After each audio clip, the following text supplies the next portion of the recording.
Bien-aimés dans les Seigneurs, je vous salue au nom de notre Seigneur Jésus-Christ. En tout cas, bienvenue dans cette émission, votre émission Parole divine qui vous parle des Écritures saintes, qui vous parle de notre Seigneur Jésus-Christ. En tout cas, je vous salue de partout où vous êtes, là où vous allez pouvoir suivre votre émission Parole divine. En tout cas, bonsoir ou bonjour, cela dépend de l'heure à laquelle vous allez pouvoir suivre votre émission qui vous enseigne des Écritures saintes. Aujourd'hui, le Seigneur veut que nous puissions parler de l'avènement du Fils de l'homme, de l'avènement de Jésus-Christ. Bien-aimés dans les Seigneurs, cela fait quand même des siècles depuis que Jésus-Christ nous a signifié qu'il va revenir. En tout cas, moi, je viens vous rassurer aujourd'hui que les paroles de Dieu sont oui et amen. Les paroles de Dieu finissent toujours par s'accomplir. Si il a dit, il a annoncé qu'il va revenir, nous devons savoir qu'il va bel et bien revenir sur la terre des hommes. Et nous allons le voir. En tout cas, s'il nous a annoncé qu'il reviendra, c'est juste pour que nous puissions nous préparer, pour que nous puissions nous préparer davantage pour son avènement. Alors, pour expliquer cela, je vous dirai tout simplement que nous devons nous repentir. Notre Seigneur Jésus-Christ nous demande une repentance sincère. Nous devons nous repentir. Nous devons l'attendre avec assurance, parce qu'il reviendra. Jésus-Christ reviendra. Cela est sûr et certain qu'il reviendra. Lorsqu'il nous demande de nous préparer, c'est juste que nous puissions nous débarrasser de tout ce qui est souillure. Parce que notre Maître n'aime pas la saleté. Notre Maître n'aime pas le péché. Raison pour laquelle il nous demande de nous préparer. Lorsqu'une personne se prépare, il se débarrasse de tous les encombrements. Tous les encombrements, quand je parle des encombrements, je parle de tout ce qui nous lie, tout ce qui nous fait pécher, tout ce qui nous fait plonger dans le péché. Nous devons nous débarrasser de toute souillure. Parce que notre Dieu est saint. Il a dit qu'il va revenir et il reviendra certainement. Alors je viens vous assurer aujourd'hui, mes frères et sœurs, que Jésus-Christ va revenir. Il va revenir. Préparons-nous jour et nuit, afin que nous ne puissions pas tomber dans le désespoir, afin que nous ne puissions pas tomber dans le péché, afin que ces jours-là, que nous ne puissions pas hériter l'enfer, que nous puissions hériter le royaume des cieux. Raison pour laquelle il nous avait annoncé davantage qu'il va revenir, que Jésus-Christ va revenir. Nous allons lire, mes frères et sœurs, dans Marc 13, à partir du chapitre 1 jusqu'à 13. Lorsque Jésus sortit du temple, un de ses disciples lui dit, « Maître, regarde quelle pierre et quelle construction. » Jésus lui répondit, « Vois-tu ces grandes constructions? Il ne restera pas pierre sur pierre qui ne soit renversée. » Il s'assit sur la montagne des Oliviers, en face du temple, et Pierre, Jacques, Jean et André lui firent en particulier cette question. « Dis-nous quand cela arrivera, et à quel signe connaîtrons que toutes ces choses vont s'accomplir. » Jésus se mit alors à leur dire, « Prenez garde, que personne ne vous séduise, car plusieurs viendront sous mon nom, disant, c'est moi. Et ils séduiront beaucoup de gens. Quand vous entendrez parler de guerre et des bruits de guerre, ne soyez pas troublés, car il faut que ces choses arrivent, mais ce ne sera pas encore la fin. Une nation s'élèvera contre une nation, et un royaume contre un royaume. Il y aura des tremblements de terre, en divers lieux. Il y aura des famines. Ce ne sera pas le commencement des douleurs. Prenez garde à vous-même. On vous livrera aux tribunaux et vous serez battus des verges dans les synagogues. Vous comparaîtrez devant des gouverneurs et devant des rois à cause de moi, pour leur servir de témoignage. Il faut premièrement que la bonne nouvelle soit prêchée à toutes les nations. Quand on vous emmènera pour vous livrer, ne vous inquiétez pas d'avance de ce que vous aurez à dire. Mais dites ce qui vous sera donné à l'heure même, car ce n'est pas vous qui parlerez, mais l'Esprit Saint. Le frère livrera son frère à la mort et le père son enfant. Les enfants se soulèveront contre leurs parents et les feront mourir. Vous serez haïs de tous à cause de mon nom, mais celui qui persévérera jusqu'à la fin sera sauvé. Nous avons lu avec vous, mes frères et sœurs, celui qui persévérera jusqu'à la fin sera sauvé. Jésus-Christ nous a dit, ce ne sont que des signes des temps de la fin. Tout ce que nous avons lu sur Marc 13, 1 à 13, ce ne sont que des signes de la fin. Lorsque vous allez voir la famine, lorsque vous allez voir une nation s'élever contre une autre, lorsque vous allez voir un royaume s'élever contre un autre royaume, ça ne sera que de signes. N'est-ce pas que Jésus-Christ nous l'avait dit bien avant, que nous allons voir? Beaucoup viendront en son nom, et vous allez voir qu'il y aura des faux prophètes qui viendront en son nom. Ils feront beaucoup de prodiges, ils feront des miracles. N'est-ce pas ce que nous voyons aujourd'hui, mes frères et sœurs? N'est-ce pas ce que nous voyons aujourd'hui? Beaucoup se disent des prophètes, des pasteurs, des bishops, des évangélistes. Mais comment ces gens-là se comportent? Comment ils se comportent? N'est-ce pas là les signes que Jésus-Christ nous a donnés, mes frères et sœurs? Il a dit, lorsque l'évangile va se répandre partout dans le monde, c'est aussi un signe. Aujourd'hui, de là où vous me suivez, si vous êtes en Europe, si vous êtes aux États-Unis, si vous êtes en Asie, n'est-ce pas que c'est une forme de répandre la parole de Dieu? Même dans les fins fonds, ceux-là qui ont leur téléphone, ceux-là qui ont leur smartphone, arrivent quand même à recevoir les messages du Christ. Mes frères et sœurs, cela ne demande plus des déplacements, non. On n'est plus obligé de faire des déplacements pour aller évangéliser. Même par la voie des ondes, même par le média, mes frères et sœurs, la parole de Dieu arrive là où on ne croyait même pas. Jésus-Christ est prêché, même dans nos forêts. C'est aussi une forme du temps de la fin. C'est aussi un signe, tel que lui-même les a énumérés. Mes frères et sœurs, Jésus nous l'avait dit bien avant. Ceux-là qui doutent encore, je viens vous confirmer aujourd'hui que la parole de Dieu va se réaliser et va se matérialiser. Jésus-Christ va revenir. Cela est sûr et certain. Il reviendra. Il reviendra.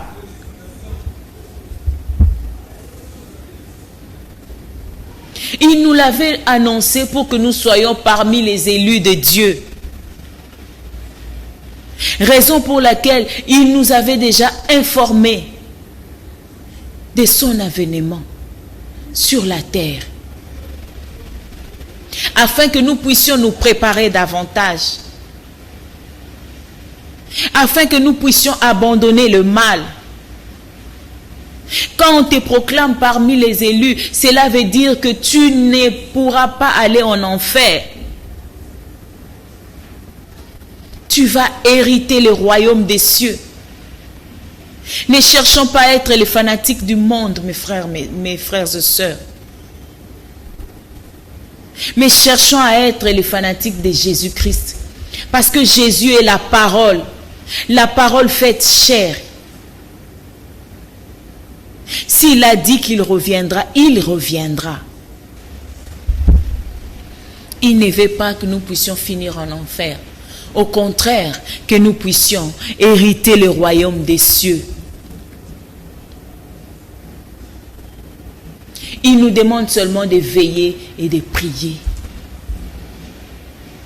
Nous allons veiller comment? En cherchant à être en conformité avec la parole de Dieu. Parce que la parole de Dieu est la vérité.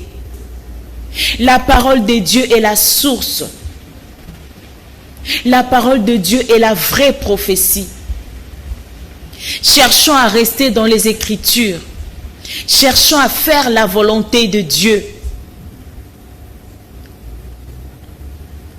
C'est en ce moment que nous allons veiller. Parce que si tu veux aller dans le mal, la parole de Dieu va te rattraper. La parole de Dieu va t'interpeller. Restons fermes dans les Écritures saintes. Restons fermes dans la parole de Dieu, mes frères et sœurs. Et prions. La prière est une arme efficace. La prière est une arme efficace dans la vie d'un enfant de Dieu. Veillons et prions. Parce que la prière nous protège. La prière nous met à l'abri de tout mal. Mes frères et sœurs,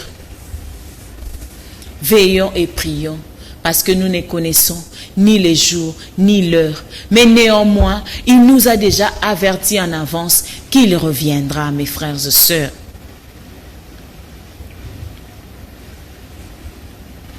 Nous allons encore lire dans Marc 14, 38. Veillez et priez afin que vous ne tombiez pas en tentation. L'esprit est fait et disposé, mais la chair est faible. Marc 14, 38 nous dit, veillez et priez pour que nous ne puissions pas tomber en tentation. C'est lui qui prie beaucoup. C'est lui qui veille dans la parole de Dieu. Parce que dans la parole de Dieu, nous avons des commandements. Les 10 commandements que le Seigneur nous a donnés. Nous allons veiller en lisant la parole de Dieu. Nous allons prier pour préserver notre âme.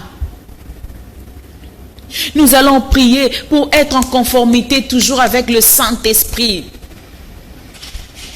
Veillons et prions. Veillons et prions, mes frères et sœurs.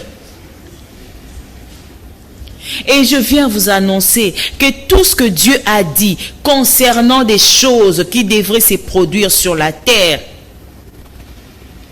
ces choses ont eu leur accomplissement.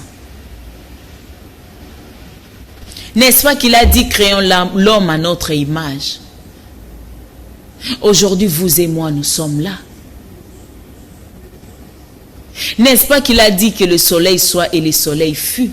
Aujourd'hui, nous voyons les soleils. Il a créé le monde. Nous voyons le monde. Et quand il dit qu'il reviendra, pourquoi nous devons y douter? Ou soit même si vous ne doutez pas, mais pourquoi vous ne vous préparez pas davantage? Mes frères et sœurs, nous devons nous préparer parce que nous ne connaissons ni les jours ni l'heure. Lui-même a dit qu'il reviendra comme un voleur. Parce que lorsque le voleur vient vous visiter, il n'informe pas. Il vient plutôt vous surprendre dans un profond sommeil. Jésus-Christ lui-même a dit qu'il reviendra comme un voleur. Alors il nous laisse le temps de nous préparer. Il nous laisse le temps pour que nous puissions être les élus de Dieu. Oui, pour que nous soyons les élus de Dieu, pour que nous héritions le royaume des cieux. Jésus a dit à Pierre, lors de son arrestation, « Tu me renieras 3 fois. » Est-ce que Pierre ne l'avait pas fait? Pierre a renié Jésus-Christ 3 fois. Nous restons toujours dans Marc et nous allons lire les Écritures. Dans Marc 14, 66.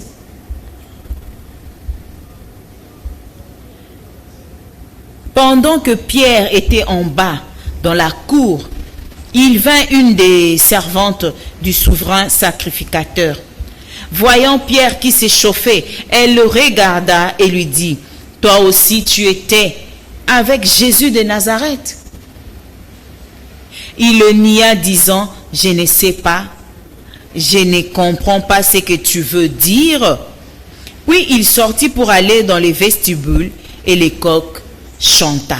La servante l'ayant vu s'est mise de nouveau à dire à ceux qui étaient présents, « Celui-ci est de ces gens-là, » et il le nia de nouveau.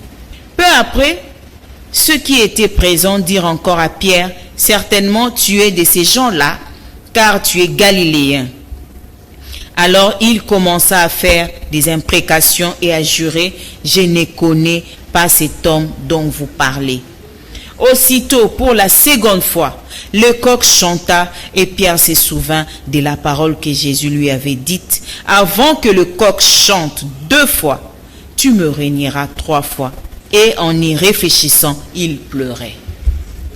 Mes frères et sœurs, Jésus a dit à Pierre que tu me renieras. Et Pierre l'avait aussi fait.